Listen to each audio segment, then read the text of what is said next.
ugu horeyn data issues problem baa gobolka jiro xogahan ay soo gudbinayaan socio-economic data-ga haddii ay tahay tirada ardayda haddii ay tahay xarumaha caafimaadka ee jira waxyaabaha iskuullada ka jira intaasoo dhan waxaa iskaga jira boonboonis taana waa caqabad ka jirta deegaanka oo dhan gobolka gooni ah kuma aha gobolladoo dhan gobolladana gooni kuma aha heer deegaan iyo heer gobolba caqabad ka jirta xagga dhaatada ah yaa ka jirta taa waa dhaliil laba xarumo badan oo gobolka ku yaalla ay ma shaqaynayaan ama xarumo caafimaad ha noqdaan ama iskuulla ha noqdaan degmada Gursum dawladda hoose ayaa awood badan lacagta marka hore waxaa qaadaya dawladda hoose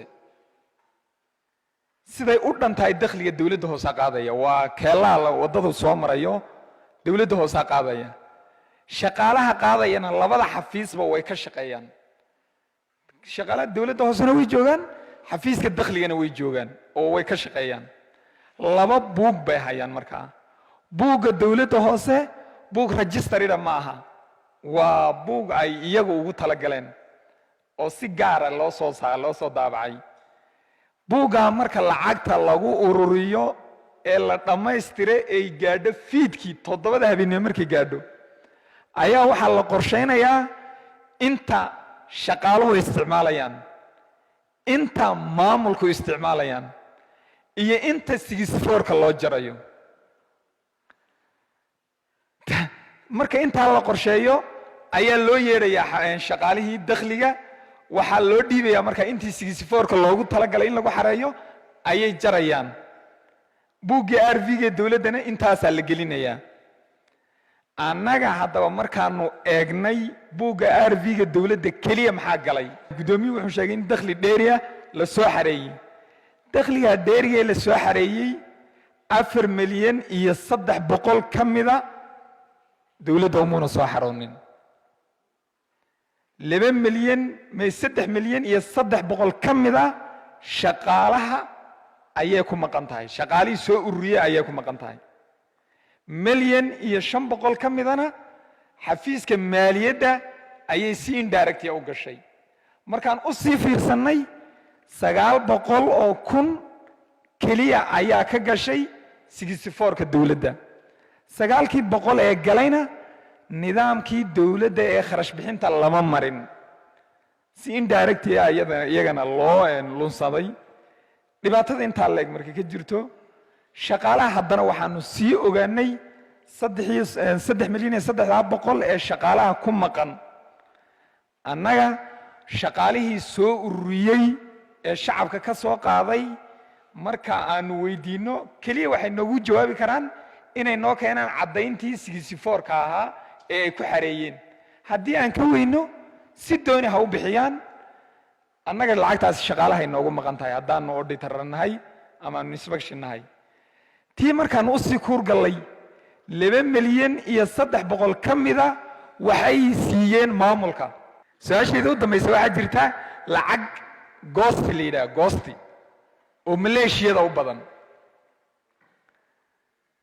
lacagta goostiga degmooyinka oo dhan inta badan way ka jirtaa laakiin degmada Gursum maadaama oo gudoomiyaha ka wada hadalay lacagta goostiga xafiiska maaliyadda heer deegaan wuu shubaa shaqaalihii loogu talagalay ma gaadho haddii aan soo jeediyo qiimeyntii aan sameynay iskuulaadka aan darajadooda aan ku qiimeynaynay ama kaalinta ay galayaan gobolka Faafan 642 dugsi baan qiimeynta ku sameynay oo u dhiganta 95% siday kala noqdeen waa sidan kaalinta koobaad oo ah dugsiyada 25 ilaa 50% ka helay waxyaabihii lagu qiimeynayo ah kaalinta u hooseysa waa 82% 82.9 almost 83% oo ah 532 dugsi waxay joogaan kaalinta u hooseysa oo wixii kaalinta ka hooseeyo iskuul ahaan looma aqoonsado waxaa lagu talagalaa inaysan meeshaas waxbarasho aysan ka dhicin kaalinta labaad waxaa galay 104 dugsi oo u dhiganta 16% kaalinta saddexaad oo ah 70 ilaa 90 waxaa galay waa 6 dugsi oo 4 dugsi sare iyo 2 dugsi hoose marka sawirka ay siinayso waxa weeyaan runtii inay aad u hooseeyaan dugsiyadeena marka aan qiimeynayna waxa lagu qiimeynayo waa gashiga waa xagga barisbarashada waa xagga hogaaminta iskuulaadkan iyo xagga bey'ada ay carruurta wax ku baranayaan arrinta aan yacna u sababeyn karana waxaa weeyaan dabagal ma jiro dabagal gaar ahaan gobolka waan ognahay qaab dhismeedkiisu ma aha qaab dhismeed u diyaarsan inuu degmooyinka dabagal ballaaran ku sameeyo inta badan guddiga fulinta iyo xubno kooban baa ka shaqeeya waxbarashadan hal qof baaba ka jooga laakiin dabagalka meelaha islaana way ka dhutanayaan waa degmooyinka maamuladu ama xafiisyada waxbarashada dadka jooga dabagal rasmi ah dugsiyada kuma sameeyaan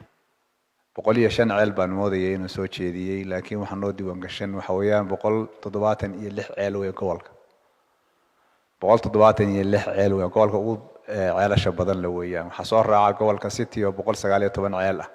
markii SDG-ga laga reebo ceelasha lagu qoday irrigation-ka lagu talagalay marka ceelashaas hadda wax warbixintooda kama muuqanin dayactir noocay dooni ma ahaatay oo ay maamuladu sameeyeen ma ayna jirin taana waxay muujinaysaa haddii wax yari ka xumaado heer deegaan lagu soo qayliyo marka shaqooyinkii ceelasha ama biyaha laga qabtay meesha waxaad moodaa inay warbixiyeen waxay haystaan laakiin shaqo ay qabteen inayna ka soo warbixin hadda arrinta labaad iyaduna muhiimadeeda leh in laga wada hadlo u baahan waliba sanad miisaaniyadka bilowgiisa aan maraynaa xafiisyada biyaha ee degmooyinka looma qabto wax miisaaniyadoo sax waxay wax ku qabtaan ama wax ku dayactiraan ama ay ku daryeelaan looma qabto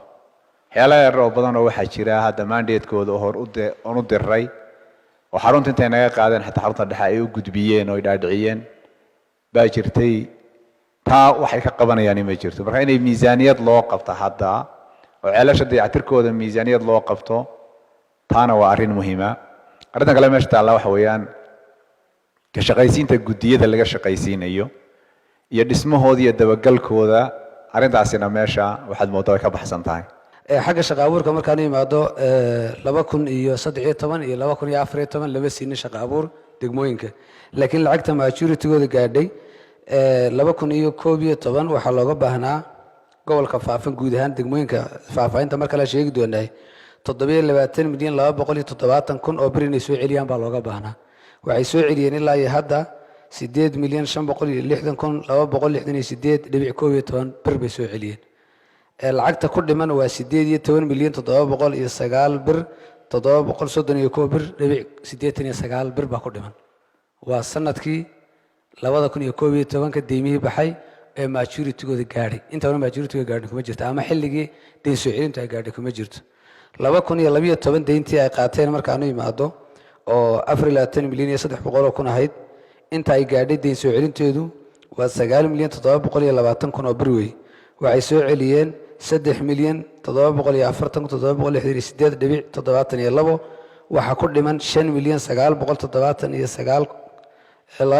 5,979,231.28 bir arrinta koowaad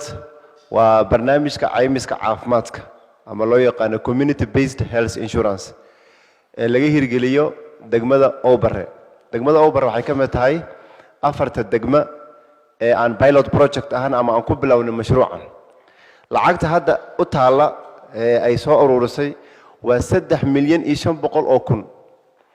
lacagta ay isticmaaleenna waa kaliya 757,000 oo u dhiganta 22%.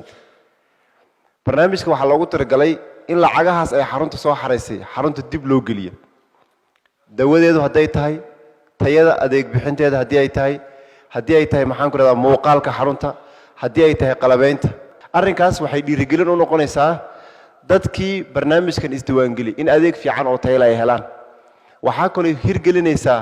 in dadka kale aan isdiiwaangelinin CBHI-ga member aanan ahayn in ayaguna isdiiwaangeliyaan oo member ka noqdaan marka maxaa diiday in lacagta 22% kaliya maxaa loo isticmaalay in lacagta la wada isticmaala oo ay xaruntu dib ugu noqoto maxaa diidaya waa kow tan labaad waa barnaamijka la yiraahdo second health care financing oo gudoomiyuhu sheegay in 18 xarumo caafimaad laga hirgeliyo waxaan ognahay 18kaas xarumo caafimaad in wax afar ka yar laga ay shaqeyso 12 kale ilaa hadda account looma furin waxaa loogu talagalay dakhliga xarunta ka soo baxaya in isla xaruntii uu dib u gala laakiin badanka gobolada waxay sameeyaan lacagaha dakhliga ee xarumaha caafimaad ka soo baxaya dakhliga guud baa lagu daraa dhinaca dakhliga iyo si guud degmada Gursum haddaan isku soo duuduubo oo dakhliga dheeriga la xiriiray waa run degmooyinka gobolka faafan sanadkii 2013 ayay ahayd dakhliga dheeriga ee la soo xareen laba degmo arrintaas ka dhacday degmada Haroreys oo lacag 900,000 oo dheeriya soo saartay iyo degmada Gursum ilaa 3 milyan lacag gaaraysa iyaguna dakhli dheeriya soo saaray kadib lacagta waqtigii laga rabay inay soo shubaan ayay labada degmaba reportigoodii maaragtay ay dib u celiyeen oo yiraahdeen lacagtaas dheeriga maana soo saaray marka waqtiga waxaan gobol ahaan sameynay labada degmaba team inaan u diro inspection soo baara labada degmaba baaritaan markaan soo sameynay reportkii anagu aan soo saaray markay eegeen degmada isku raacnay baaritaanka iyaguna si madax bannaan inay u sameeyaan natiijada ka soo baxdana maaragtay wax weyn ay nala wadaagaan si fiican baan uga wada shaqeynay way nala howlgaleen general audit-kuna wuu galay iyagana maaragtay waxa weeyaan meelihii aan tuhmaynay intaan xogtii aan siinay way si fiican u galeen waxaana la soo saaray maaragtay waxa weeyaan lacagtii dheeriga ahayd ee degmadu sanadkii 2013 soo saartay iyo waliba lacaga kale oo maaragtay waxa weeyaan si qaldan loo maamulay marka taas auditkii reportiga uu soo saaray baa lagu talaabo qaatay hoostiga maleeshiyada 4 degmo dhibaato ka jira degmooyin waxay ahayn ciidan aad u fara badan la iskaga sameeyay xilligii isbedelka ka hor oo qaarkood ilaa 400 askari ay leeyihiin waxaa kaloo jirtay ciidanka maleeshiyada inaa marar kala duwan laga xulay ciidanka gaarka ah iyo booliskaba siyaabo kala duwanna maaragtay mushaarkooda aad u hooseeya budgetkooda aad u yar daryeelkooda way maaragtay goostigu iska jira dhinaca marka duruufo adag bay ku nool yihiin taasi way keentay goostiga badan tirada faraha badan ee 4 degmana way jirtaa laakiin ma jirto anagu maaragtay wax maamulku ay si cad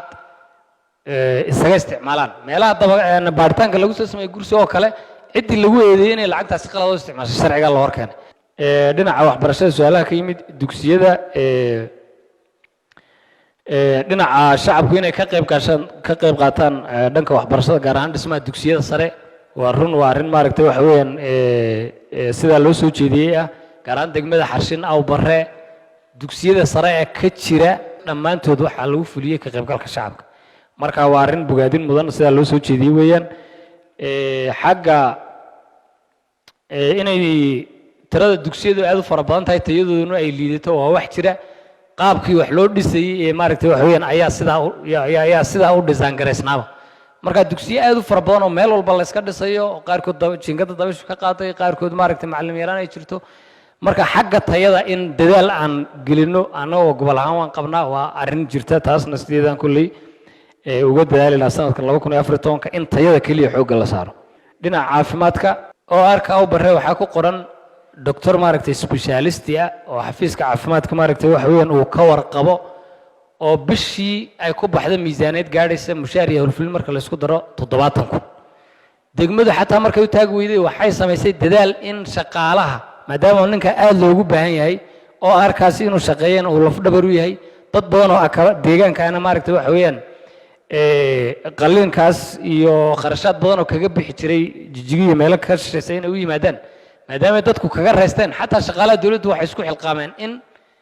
xubinkaas maaragtay meesha lagu hayo oo mushaharkooda xataa ay wax u jaraan marka taas waxaan anagu qabnayba culayskaas maadaama oo doctor